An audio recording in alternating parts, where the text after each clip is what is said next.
that is the most half-baked clap I've ever heard. Let me tell you, that clap was soft, but it comes nowhere close to the absolute excitement that I feel to be back in South Africa this morning. I've just been in London for 10 days, and it's summer over there, which is interesting. However, today is the warmest day I've experienced in 10 days. So just coming back home is an incredible feeling. I love being here. I love the energy of South Africa. I love the energy as soon as you land at Joburg International. You get on the Gautrain and compare that to the underground in London, and you realize we are a world-class city. We absolutely are. Now, I want to just shake things up a little bit, and we're going to change that energy. So that half-baked clap, we're going to change that. I'm talking to every single one of you right now, and I want you just to raise your hand as high as you can possibly raise it. No half-baked, none of this. Yeah, come on, none of this. Absolutely, yeah. Perfect. Okay. Good start. So, that is exactly the action you're about to use. Raising your hand is a vote for yes, right? Fair? Good. So, my first question to you is, how many of you consider yourself entrepreneurs? Wow. That's at least 60% of the audience. That's incredible. Incredible. Whoop. Let's just check ages quickly. How many of you are under 25? Okay, let's be honest now. How many of you are under 25? Great. Okay, 25 up to about 35. Hands? Okay. And the rest of us who think age is just a number? Good. Okay. Interesting mix. So let's go back. I'm going to 1993, so at least 15% of you do not remember that at all. You weren't even born yet, potentially, or you were so small, didn't have an iPad yet, weren't quite connected.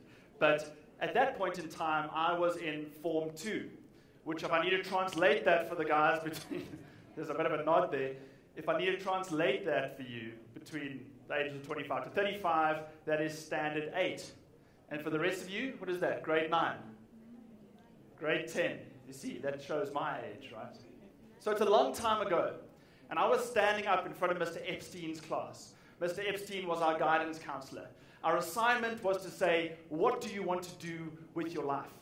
And I just stood up and given the most rousing speech of my entire life up until that point, saying that I wanted to be an entrepreneur. That's exactly what I wanted to do with my life. I wanted to be that guy. And all that happened is that Mr. Epstein laughed. He laughed. He said, that's not a real job. And most of the class decided to join him in laughing at me. So I stayed standing, unsure of what to do with this. Internalized it for a while, rounded my shoulders, and sat down very quietly, contemplating what had just happened. The question, however, is Mr. Epstein wrong?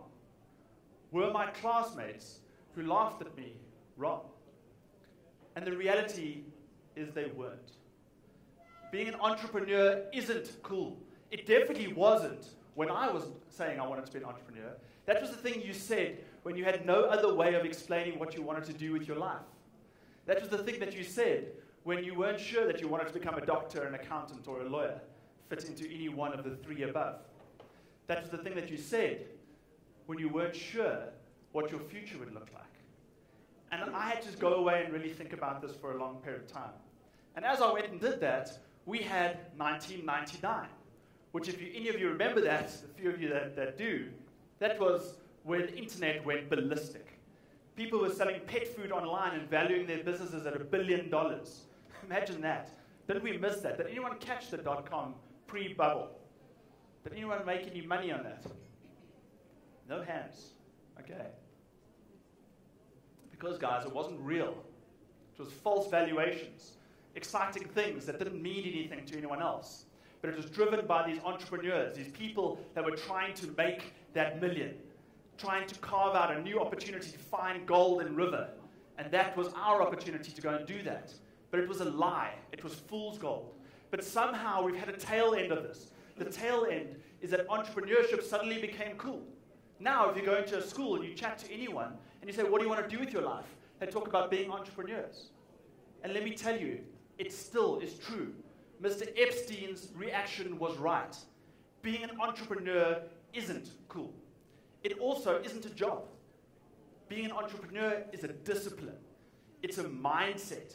It explains how you think about the world. It explains how you decide what you want to create in the world and how you're going to go about it. So choosing something that you're passionate about, choosing something to build, is only part of the problem. You could be an accountant and an entrepreneur. You could be a doctor and an entrepreneur. You could be a lawyer and an entrepreneur. It's about how you approach the problem that decides whether you're an entrepreneur or not. Who believes that entrepreneurship isn't cool? Who believes that entrepreneurship is cool? Guys, it is incredibly difficult.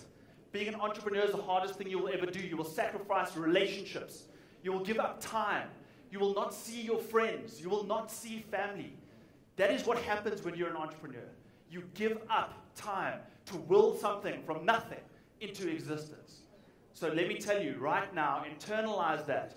Being an entrepreneur isn't cool. It's something that you do. It's a discipline that you have. It's an approach that you take for your business. Now, why this is so critically important is that it changes the way we look at these things. We need to understand that entrepreneurship is incredibly important because of the impact that it has, but that at the same time, it isn't cool. That we need to internalize these things and go and use it effectively.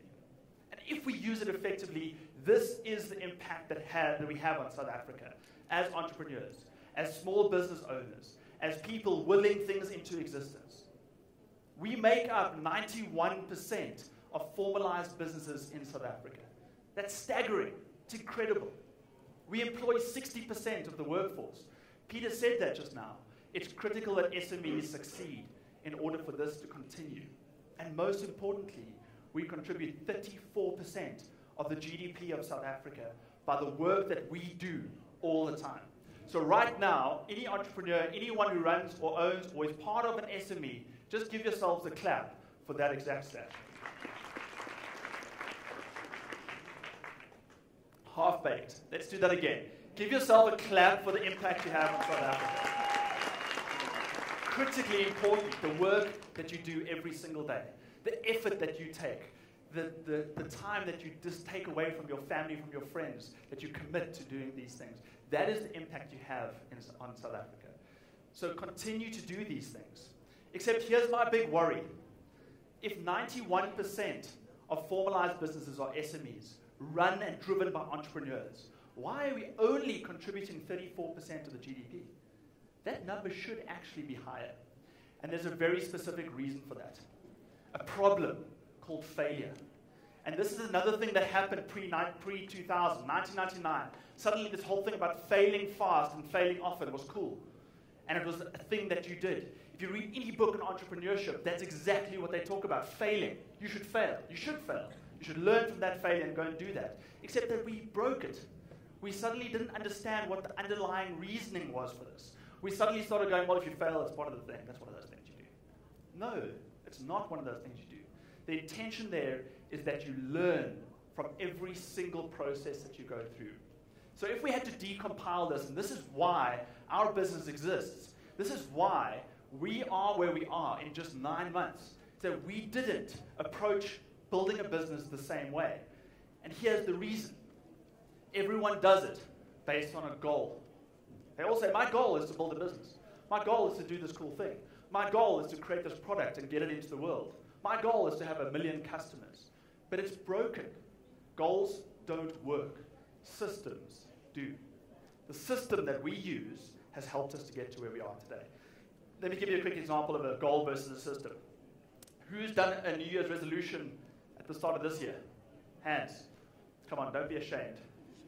We all pretend we don't do that, but we do, guys. And most of them are related to weight or fitness. So I had exactly this.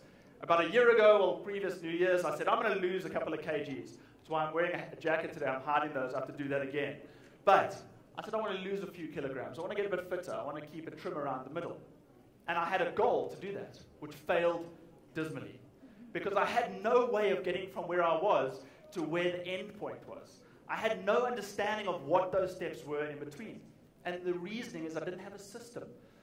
So I thought about this at the end of February, just after my birthday. And I said, I need to change this. I need a system. So I went and bought a rowing machine at a huge expense, except that then took my main excuse away, where I couldn't get to gym in time because I was busy. I'm an entrepreneur. I don't have time. So I put the rowing machine in my office. So it was there. I then had a simple process where every single week I did something called a double up. So in week 1, I only had to row for 1 minute. Who's done 1 minute of exercise today? Who's done more than 1 minute of exercise today? Guys, you all walked from the car over to here. Okay, who's done at least 1 minute of exercise today? Everyone, right? Now, that's not hard to do. So I would go and get changed. I would just put on my rowing gear. I'd get onto the ergo. And my only commitment for week 1 was 1 minute of rowing. Just one. But while you're there, you may as well do another couple. That's what I did. In week 2, you just doubled it up. My aim was to do 2 minutes of rowing. And in week 3, 4, 8, etc., until I got to 32. And once I did that, I was in a rhythm of rowing every single day. And the weight fell off. The system worked. And I encourage you all to think about having a system when you approach your business. And I'm going to share at least the part of the system we've used to get us up until today, if that's fair. So far, we've heard everyone talking about the customer in the middle, the people that we focus on, the people that our business is directed at. And Francois spoke about the internal customer, helping your people get to grips with the technology. But the way that we approached this was much simpler. We said, the customer is literally at the middle of our business. Not we're saying we're customer-centric. We fundamentally are. That is built into the core of what we do. So the first thing that we had to do was understand the customer, the problem we were attempting to solve, and then make sure that the customer had that problem. So we use marketing to do that. Marketing attracts customers. First of all, we use marketing to go out and meet these customers, to figure out if the problems we thought they had were actually the ones that they had, the issues that they were trying to address every single day. And as soon as we did that, we knew how to segment them. We knew how to target them using these online tools that you've heard about, using capability that we have at our fingertips for almost no money or for free, by the way. And we used that very, very successfully to figure out how to message to those companies. And that's the first part of the system, breaking that process down. Obviously, building a brand and all those good things is part of it, but it's secondary in a long way when it comes to just figuring out who the customer is and what is their real problem. The next thing we did is we said, well, how do we win these new customers over? And this for us was really our sales process. So we put a very, very structured, controlled sales process in place that helped us take checkpoints through the entire deal. Obviously, we allow for some flexibility within that because people by nature are different. We don't impose a system that everyone has to follow. We wanted to just take checkpoints through the process to figure out that we were getting the right customers through from marketing, we were having the right conversations, and we were winning our first customers. Our metrics were simple. Win 1, win the first customer. Win 5, win 10. So that is what we work towards all the time in making sure we're actually driving towards a simple number of winning the customers over, winning the right customers with the correct problem that we are intending to solve. And by the way, we've had to turn away a ton of work because they don't meet the criteria that we set for ourselves early on. And that is also a critical part of the system. The next is that we had to focus on delivering to customers, making sure that we could fulfill on the need or on the solution and service that we had promised, that we had sold, and the expectations that we had set are then met. And once we've gone through that process, we then completed that by making sure we service the customers in an incredible way ongoing. And the goal there is not just customer service, not just ticket management, it's growth, it's retention of those customers. Because we all know that the funnel reverses itself. We get leads through the process, we win the new business, and over time, the income we make from those customers that we've retained becomes significantly more than that initial deal. So it's critical for us that we retain those customers. This is not a linear process. This is a process that goes on and on and on, and we're always refining it. And by nature of a system, that's exactly what happens. We tweak and adjust the process over and over and over again, so we become more and more efficient with our cycle. And that is critically important when it comes to looking at a system. So in the end, even if we failed all up, we would still have learned something fundamentally about the way to approach building a business like this, doing what we're intending to do, and following this process. And by the way, we actually fail the correct way, the way that the textbooks meant when they wrote it down, which is in small ways every day. We learn what doesn't work. We change it. We test it. We find something that probably doesn't work again. We change it. We test it. And then hopefully we find something that works. And then we continue to refine it to make sure it works better. That is failing fast, failing often in the right way. Does that make sense? Yes, it does make sense.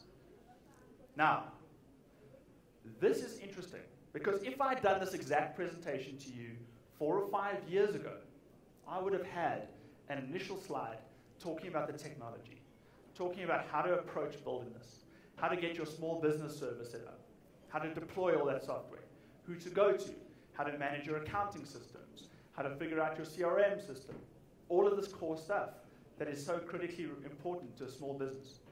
But let's be clear, none of our small businesses are designed or have the intention to build great internal systems for ourselves. That's not what we do. What we do is solve our customers' problems. So in our world, cloud has changed everything. Something that took us in the previous CRM business I was in almost 1.5 years to get right, not perfect, to get right, that it was actually just working, is now done in clicks and a credit card. The first thing that we did was hit the web, sign up for our Office 365 subscription, pay for that on a credit card, add Dynamics CRM Online to that, enable the users for that process, go out and procure Click Dimensions, which is a marketing add-on for Dynamics CRM, which we knew we would need because we had profiled the customers. We knew we needed to talk to them and aggregate our information back into CRM the best way possible. We went to Microsoft Azure and we spun up a brand new website, and that took us minutes. And effectively, within 1 day, we had all of the core technology ready that we needed in order to make our business begin to work. We had it right. We had the perfect base that we could then work on and refine. And as of today, 9 months after starting the business, we now use Power BI on top of all of that to give us instant reporting and insight into what we're doing, what's working, what's not working, and how we could potentially refine that. While I was in the UK now, I ran our entire business off my iPhone 6. I used Power BI to tell us exactly what we're doing. What does our lead throughput look like? What does the customer conversion rate look like? Which pieces of our web are working the best? What's our sales process doing? How's our pipeline? Is it healthy? Are we progressing deals in the right cadence? How are we delivering? Where are we in the project management cycle? What does our service ticket queue look like? What is the satisfaction of those customers? That is the information that we collect and store and represent in one place. And we're able to see that just on a single screen. And that is incredible. So as a great entrepreneur, as an SME attempting to make a dent in the world, suddenly this technology means that you can take all of that pain away from yourself.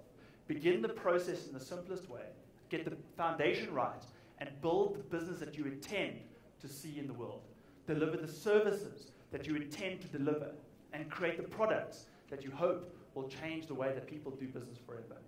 Does it make sense? Excellent. So because I only have limited time today, what we have gone and done is put together a resourcing page for you.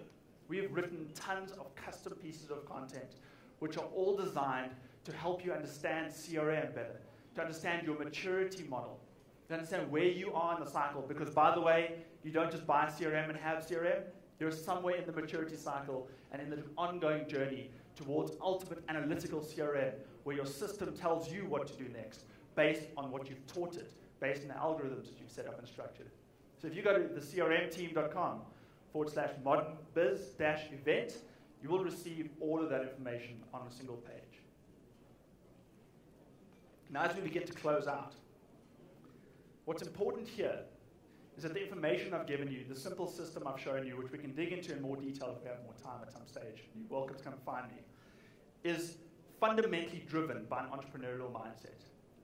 Now, that entrepreneurial mindset is about carving out those extra hours. For every 2 weeks that a normal person, normal, because entrepreneurs are a bit abnormal, let's admit it, actually works from their normal 9 to 5, an entrepreneur is actually working 3 weeks. That's how much extra time goes in, maybe even more at high points in time. So you can imagine how much extra time they can carve out to achieve their ultimate objectives. But what's key about that, it's not just about working hard and being effective. It's about being efficient in that process, doing the right things at the right time. And that can only be done if your discipline is extreme. If your leadership of yourself and of your team is done to a different level, to a point where you are always refining that process to get the best out of everyone. So what we do is we talk about a term in our business called extreme ownership. It's completely stolen. We didn't develop it.